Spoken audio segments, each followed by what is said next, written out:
Assalamualaikum warahmatullahi wabarakatuh. Baik, bertemu lagi dengan Bapak pada hari ini pada pertemuan keempat.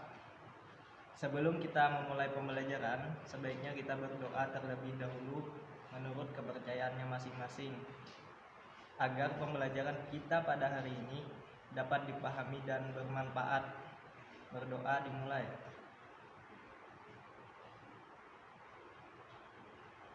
Selesai. Sebelumnya nanti kalian langsung saja absen. Nanti Bapak kirim linknya di grup WhatsApp. Kemudian karena kita saat ini masih menggunakan pembelajaran daring, semoga kalian dapat terus semangat untuk belajar. Semoga semua dalam keadaan sehat. Jangan lupa untuk melakukan himbauan dari pemerintah saat kita keluar untuk memakai masker, sering mencuci tangan, agar kita terhindar dari wabah yang masih terjadi pada saat ini. Baik, langsung saja kita sebelum masuki pembelajaran. Tujuan pembelajaran hari ini, peserta didik diharapkan dapat memahami materi globalisasi mengenai permasalahan sosial akibat perubahan sosial di tingkat lokal atau komunitas. Nah, jadi hari ini kita mempelajari mengenai globalisasi, yaitu membahas tentang permasalahan sosial akibat perubahan sosial di tingkat lokal atau komunitas disebabkan oleh globalisasi. Sebelumnya kita membahas apa itu lokal atau komunitas. Lokal atau komunitas adalah kelompok organisme, orang dan sebagainya yang hidup dan saling berinteraksi di daerah tertentu.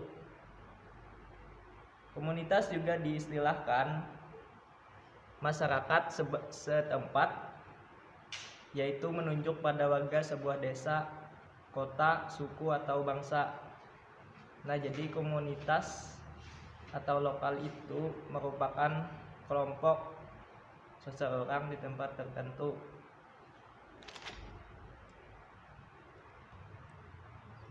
Kelompok tersebut mereka membentuk, bisa juga karena saudara, bisa juga karena sama-sama tinggal di sana, sehingga membentuklah sebuah komunitas. Kemudian globalisasi telah membawa pengaruh besar bagi masyarakat. Namun, perubahan yang terjadi akibat globalisasi ini juga menimbulkan berbagai permasalahan sosial bagi masyarakat. Nah, tentunya globalisasi ini bisa berpengaruh baik maupun tidak baik bagi kita sebagai masyarakat yang menerimanya.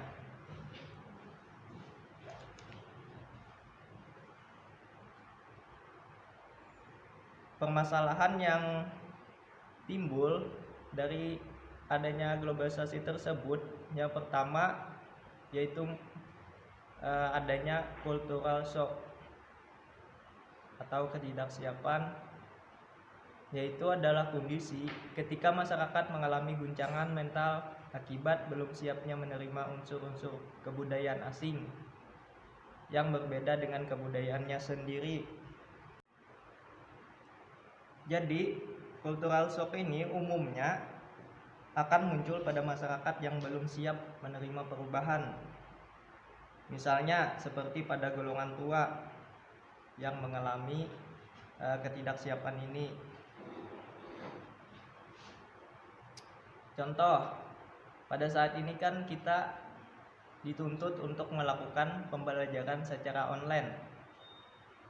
Nah, bagi masyarakat yang tinggal di desa, ini merupakan salah satu ketidaksiapan bagi orang tua mereka. Kenapa?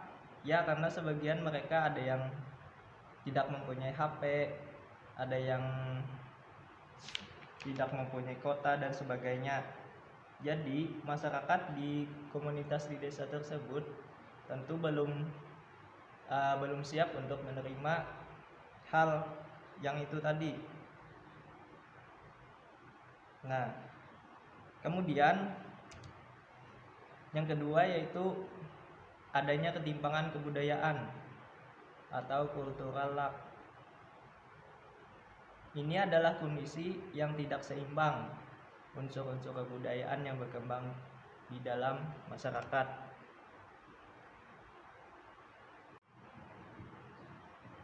Nah, jadi contoh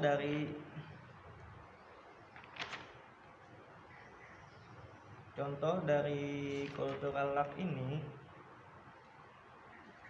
ketimpangan kebudayaan,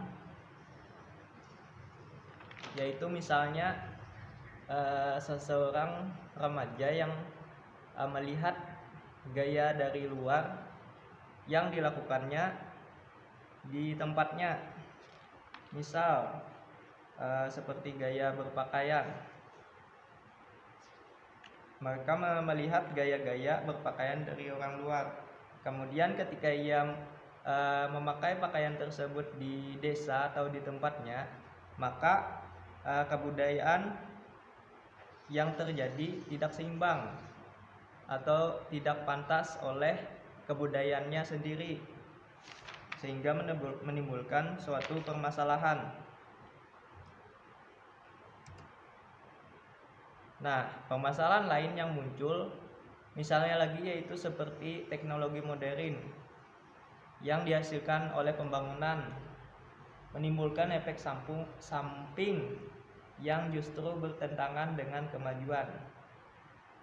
Misalnya seperti pergeseran nilai, norma, perilaku, dan lembaga. Ketika munculnya teknologi modern, maka nilai lama dianggap sebagai nilai yang harus dibuang, sedangkan nilai baru dianggap sebagai nilai terbaik.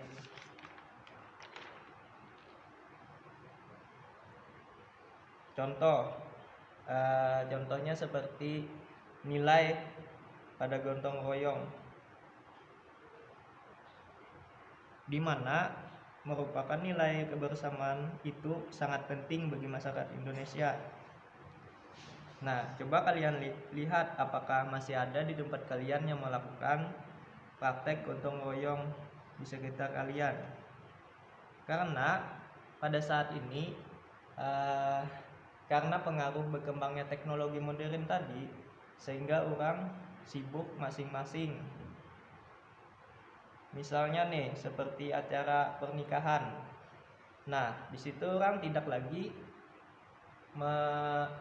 melakukan gotong royong tersebut karena sudah digantikan oleh misalnya yang bagian makanannya mereka membeli saja, tidak lagi bergotong royong memasak bersama-sama. Kemudian selanjutnya perubahan sosial yang disebabkan globalisasi juga memunculkan ketimpangan sosial dalam masyarakat. Ketimpangan sosial ini ialah kondisi yang tidak seimbang atau tidak sesuai dengan sebagaimana mestinya. Nah, saya mencontohkan dari ketimpangan sosial ini, misalnya seperti dapat kita lihat di perkotaan. Misalnya banyaknya gedung-gedung pencakar langit yang megah. Namun di balik gedung tersebut terdapat perkampungan kumuh yang tidak layak huni. Nah, jadi hal ini menunjukkan adanya kesenjangan atau ketimpangan tadi, yaitu senjangnya kehidupan mereka antara tempat kumuh tadi dan tempat yang bagus. Jadi ketimpangan sosial ini kondisi yang tidak seimbang. Ketimpangan sosial ini mendorong terciptanya kesenjangan sosial. Secara umum yang dimaksud dengan kesenjangan ialah pertumbuhan ekonomi yang tidak sama atau hasil pembangunan yang tidak merata. Nah, jadi itu mungkin pertemuan kita pada hari ini cukup sampai di sini. Apabila ada yang ingin ditanyakan, silahkan ditanyakan nanti di dalam grup WhatsApp. Kemudian untuk pertemuan kita selanjutnya, kita akan membahas mengenai globalisasi dan dampak ketimpangan sosial di masyarakat. Nah, jadi kita melanjutkan dampak dari ketimpangan sosial tadi. Baik, apabila ada kesalahan dalam kata-kata, saya mohon maaf. Saya Iri, sampai ketemu lagi pada minggu depan di pembelajaran kita selanjutnya. Assalamualaikum warahmatullahi wabarakatuh.